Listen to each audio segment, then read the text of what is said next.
सिवान के बिंदुसार रोड स्थित होली स्पेक्ट्रा अस्पताल में आज डायलिसिस केयर यूनिट का उद्घाटन सिवान की राजद नेत्री हिना शहाब ने अपने हाथों से फीता काट कर किया। बता दें कि होली स्पेक्ट्रा अस्पताल में 24 घंटे इमरजेंसी सुविधाएं उपलब्ध है, जहां डॉक्टर तौसीफ आज़ाद लगातार अपनी सेवाएं देते हैं और अब डॉक्टर जमशेद अनवर भी अपनी सेवाएं देंगे।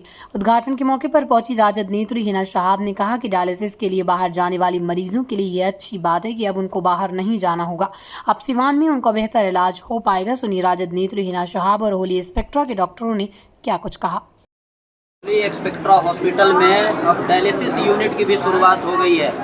आज उसके आपके द्वारा शुभ उद्घाटन किया गया, क्या कुछ कहेंगे? हेल्थ डिपार्टमेंट में एक नया ये हॉस्पिटल है जो होली स्पेक्ट्रा के नाम से जाना जाएगा और पहले से भी यहाँ पे ट्रीटमेंट हो रहे हैं। डॉक्टर तौसीफ भी हैं, फिजिशियन हैं और भी बहुत सारे डॉक्टर हैं और जो डायलिसिस का इंतज़ाम हुआ है यहाँ पे तो बहुत अच्छी बात है कि बाहर लोग जाके बहुत परेशान हो रहे हैं, तो यहाँ पे अपना डायलिसिस कराएंगे। आए दिन लोगों को किडनी की प्रॉब्लम हो रही है, तो बहुत खुशी की बात है कि यहाँ पे अच्छे डॉक्टरों के हाथ से सफ़ा मिलेगा। जी, डॉक्टर तौसीफ साहब के बारे में क्या कहेंगे? इमरजेंसी क्रिटिकल नौजवान हैं और मेहनती हैं और हमने सुना है अभी कि पेशेंट के लिए भी बहुत मतलब इनके जो बातचीत का अनुभव है, जो तरीका है ट्रीटमेंट करने का, बहुत बेहतरीन है। जी, तो लोग आ रहे हैं, इनसे ट्रीटमेंट करा रहे हैं, सफ़ा पा रहे हैं। जी, लोगों से क्या अपील करेंगे? सिवान, गोपालगंज, छपरा के जितने सारे लोग इस वीडियो को देख रहे हैं। जी, सभी लोगों से मैं ये अपील करूँगी कि आप आइए और आजकल बहुत सारी बीमारियां जो चली हुई हैं, जो खाद्य पदार्थ से आए दिन किडनी का प्रॉब्लम हो रहा है और अच्छे फिजिशियन की हमारे यहाँ ज़रूरत थी, तो वो कमी को यहाँ पे इस हॉस्पिटल में पूरी की जाएगी।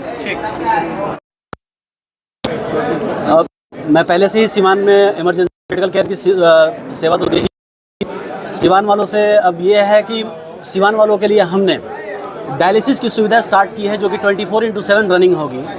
डायलिसिस सेंटर ऑलरेडी हमारे मतलब सिवान, गोपालगंज या जो भी हमारे सिटीज़ के गवर्नमेंट हॉस्पिटल्स हैं, वहाँ पे ऑलरेडी गवर्नमेंट ने फ्री ऑफ कॉस्ट कर रखा है। बट इमरजेंसीज़ में पेशेंट्स को इधर उधर भागना पड़ता है। हम लोग under supervision of A doctor, मतलब डॉक्टर के देख रेख में ही डायलिसिस की सुविधा देंगे यहाँ पे।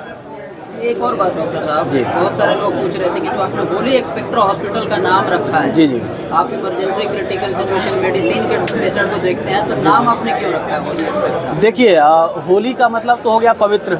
स्पेक्ट्रा एक वर्ड है जो स्पेक्ट्रम से डिराइव हुआ है। स्पेक्ट्रम का मतलब होता है दायरा, मतलब हम लोग अपने दायरे में रह के ही काम करेंगे। यहाँ पे जो चीज़ें सिवान के बस की हैं या हमारे कैपेबिलिटी में हैं, हमें सिर्फ वही चीज़ें देखनी है। जो हमारे बस का नहीं है, पेशेंट्स को जाकर हमें मरीज़ों को अवगत कराना है उनके हालत के हिसाब से। अगर पेशेंट विलिंग है यहाँ के लिए तो ठीक, अदरवाइज़ हम पेशेंट को बाहर के लिए ही मूव करेंगे। लेकिन प्रायोरिटी ये है कि पेशेंट को स्टेबल कंडीशन में हम लोग यहाँ से मूव करेंगे।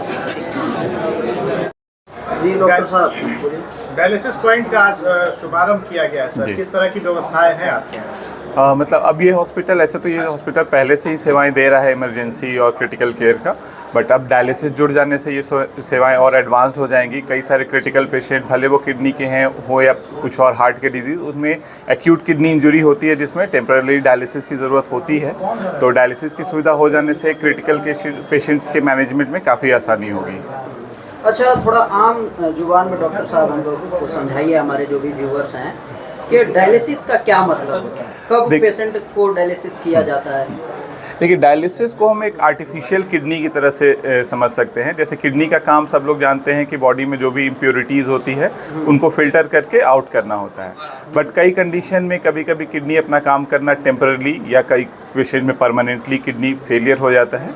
तो वैसे में डायलिसिस किडनी का काम आर्टिफिशियल तरीके से करती है, जिसमें हम लोग मशीन के द्वारा ब्लड को प्यूरिफाई करते हैं, उससे जो भी इम्प्योरिटीज़ है वो बाहर होती है और पेशेंट को जो भी उसकी वजह से जो तकलीफ़ होती है उसमें आराम मिलता है। गरीब तबके के लोगों के लिए क्या कुछ खास व्यवस्थाएं हैं सर आपके यहाँ? वैसे तो डॉक्टर तौसीफ सेवा में लगे ही हुए हैं सीवान में कई सालों से, और जो भी ये हॉस्पिटल के रेट्स है वो काफ़ी नॉमिनल हैं, और डायलिसिस भी हम लोग कोशिश करेंगे कि नॉमिनल प्राइस में ही करें, और आगे आयुष्मान वगैरह की सुविधा भी लेने की प्लान शुरुआती है। दौर में बहुत सारी फैसिलिटीज़ दी जाती हैं, लेकिन जब हॉस्पिटल बड़े पैमाने पे चलने लगता है, बेहतरीन जब रन करने लगता है, तो वही रेट बढ़ने लगते हैं, लोगों की शिकायतें आने लगती हैं। तो क्या इन शिकायतों से आप लोग बचेंगे? नहीं, क्योंकि आपने ये सवाल ये पहले पूछ लिया तो हम लोग ध्यान रखेंगे कि ऐसा ना हो। बट ये यूजुअली बड़े कॉरपोरेट्स हॉस्पिटल में ऐसा होता है। हम लोग जब इस छोटे टाउन में अगर एडवांस लेवल की ट्रीटमेंट दे रहे हैं तो पहला एम यही होता है कि जो फैसिलिटी पटना में या दिल्ली में जो हाई कॉस्ट में मिलता है उसको इस शहर में उपलब्ध कराया जाए at a nominal cost. Obviously hospital है तो अगर आप फैसिलिटीज़ देंगे तो कॉस्ट तो रहेगा ही, बट जो नॉमिनल होगा वही हम लोगों ने चार्ज करने का प्लान किया है। आयुष्मान कार्ड की व्यवस्था कब तक करने की तैयारी चल रही है? लगे हुए हैं, प्रोसेस में है, क्योंकि सरकारी काम है तो थोड़ा टाइम लगता है, कई तरह की इंस्पेक्शंस और कई तरह की रिक्वायरमेंट्स हैं, वो सब होगा तो फिर जल्द ही आयुष्मान स्टार्ट करने का प्लान है। एक और सवाल, जो डायलिसिस होता है वो किसी नेफ्रोलॉजिस्ट या जो मेडिसिन के डॉक्टर के देख रेख में होना कितना ज़रूरी है? देखिए, सुपरविजन तो डेफिनेटली नेफ्रोलॉजिस्ट या डॉक्टर तौसीफ जैसे क्रिटिकल केयर एक्सपर्ट है तो उनके अंडर ही होगा, but dialysis most of the dialysis जो गवर्नमेंट सेंटर में वो टेक्नीशियंस ही रन करते हैं, बट डायलिसिस का जो प्रिस्क्रिप्शन होता है, कितना डायलिसिस करना है, कितनी देर करना है, वो डॉक्टर के एडवाइस से ही होता है। आप कितने दिन सर्विस देंगे होली स्पेक्ट्रा हॉस्पिटल में डॉक्टर तौसीफ साहब के साथ? अभी तो शुरुआत है, ग्रेजुअली अभी प्लान होगा कि रेगुलर वीकली या मंथ में 2 बार, या कोशिश करूंगा कि हफ्ते में 1 बार आने की कोशिश जरूर करूंगा। अच्छा, एक और सवाल डॉक्टर साहब,